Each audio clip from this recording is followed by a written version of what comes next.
আসসালামু আলাইকুম। এনএস এগ্রোতে আপনাদেরকে স্বাগতম।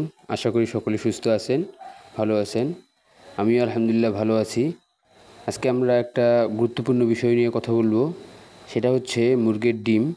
মুরগির ডিমের খোসা নরম হবার কারণ এবং এর যদি নরম হয়েই যায় ডিমের খোসা, তাহলে আমরা কি করতে পারি সেই বিষয়ে আজকে আলোচনা করব। প্রথমেই আমরা কথা বলতে চাই, মুরগির ডিমের খোসা নরম হয় কিসের জন্য? মুরগির ডিমের খোসা নরম হবার অনেক কয়েকটি কারণ আছে। তার ভিতরে একটা একটা করে যদি আমরা বলি, প্রথমত ১ নম্বর যদি আমরা বলি ক্যালসিয়ামের ঘাটতি। খাবারে যথেষ্ট পরিমাণ ক্যালসিয়াম না থাকার কারণে মুরগির ডিমের খোসা নরম হতে পারে। আবার ভিটামিন ডি3-র অভাবের কারণেও হতে পারে।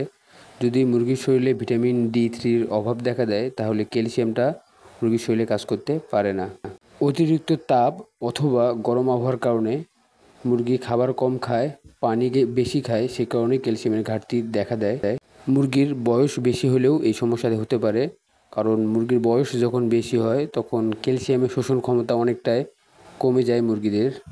আবার মুরগি যদি ভয় পেয়ে যায়, তাহলে মানসিক চাপের কারণেও অনেক সময় মুরগির ডিমের খোসা পাতলা হতে পারে। এবং যদি মুরগির ভাইরাস জনিত কোনো রোগ দেখা দেয়, তবুও সেক্ষেত্রেও মুরগির ডিমের খোসা পাতলা হতে পারে। মোট কথা হচ্ছে, যদি মুরগির ক্যালসিয়ামের ঘাটতি দেখা দেয়, তাহলে ডিমের খোসা পাতলা হবে। ক্যালসিয়ামের ঘাটতিটাই হচ্ছে প্রধান কারণ মুরগির ডিমের খোসা পাতলা হওয়ার। এখন যদি আমাদের মুরগির ডিমের খোসা পাতলা হয়ে যায়, তাহলে আমরা কি করতে পারি, করণীয় কি, সেটা এখন আমরা একটা একটা করে বলার চেষ্টা করব। ক্যালসিয়াম ও ভিটামিন ডি3-র সাপ্লিমেন্ট দিতে পারে। পাথরের গুঁড়া মিশিয়ে দিতে পারেন। পাথরের গুঁড়া ক্যালসিয়ামের অভাব দূর করে। তবে পাথরের গুঁড়াগুলো যেন খুবই মিহি হয়, আপনারা এগুলা খাবারের সঙ্গে মিশিয়ে দিতে পারেন। অথবা আপনাদের বাসায় যদি ডিমের খোসা থাকে, সেই ডিমের খোসাগুলোকে পরিষ্কার করার পর একদমই মিহি করে আপনারা আপনাদের খাবারের সঙ্গে মিক্স করে দিয়ে দিতে পারেন। এর সঙ্গে আপনারা যে মুরগিকে খাবার দিচ্ছেন, লেয়ার 1 সবসময় ভালো কোম্পানির দিবেন ডিমের মুরগির জন্য, যেন সেই খাবারে পর্যাপ্ত পরিমাণ ক্যালসিয়াম থাকে। এবং মুরগির খাবারগুলো আপনারা ভালো জায়গায় রেখে দিবেন, যেন বস্তার মুখ খোলা না থাকে, যেন খাবারগুলো ড্যাম না হয়ে যায়। এর সঙ্গে মুরগিকে পর্যাপ্ত আলো এবং ঠান্ডা পরিবেশ দিবেন। একটা ডিমের মুরগিকে সাধারণত 14 থেকে 16 ঘন্টা আলো দিতে হয়। এটা অবশ্যই খেয়াল রাখবেন, যে মুরগিগুলো আপনাদের ডিম পাড়তেছে, সেই মুরগিগুলোকে 14 থেকে 16 ঘন্টা আলো দেওয়া অবশ্যই দরকার হলে রাতের বেলায় লাইট জ্বালিয়ে দিন। আর যদি মনে হয় আপনার মুরগির সংক্রমণ হয়েছে, ইডিএস যেটাকে বলি আমরা, ইগ ড্রপ সিনড্রোম, তাহলে অবশ্যই মুরগিকে অ্যান্টিবায়োটিক দিতে হবে। সেই জন্য আপনারা আপনার আশেপাশের যে পশু হসপিটাল আছে সেখানে গিয়ে খোঁজ নেবেন, তাহলে একটা ভ্যাকসিন দিয়ে দিবে, তাহলে আশা করা যায় ঠিক হয়ে যাবে। তবে খুব সাধারণত ইডিএসের প্রবলেমটা খুবই কম হয়।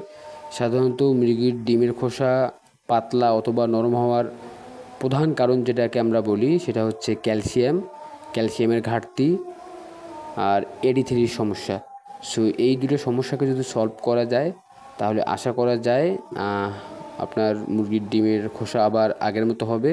তো আপনি যখন ক্যালসিয়াম প্লাস ডি3 সাপ্লিমেন্ট হিসেবে ব্যবহার করবেন, এটা 2 রকমের পাওয়া যায়। ক্যালসিয়ামটা লিকুইড আকারেও পাওয়া যায়, আবার পাউডার আকারেও পাওয়া যায়।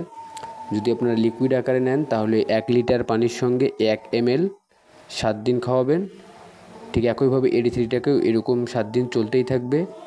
আর যদি পাউডার আকারে আপনারা ক্যালসিয়ামটাকে কেনেন, তাহলে 1 লিটার পানিতে 1 গ্রাম পাউডার মিশিয়ে দিয়ে দিবেন, 7 দিন চালাবেন। ইনশাআল্লাহ দেখবেন আপনার মুরগির ডিমের খোসা একদম আগের মতো শক্ত হয়ে গেছে এবং খুব সুন্দর হয়ে গেছে, কোনো দাগ নাই।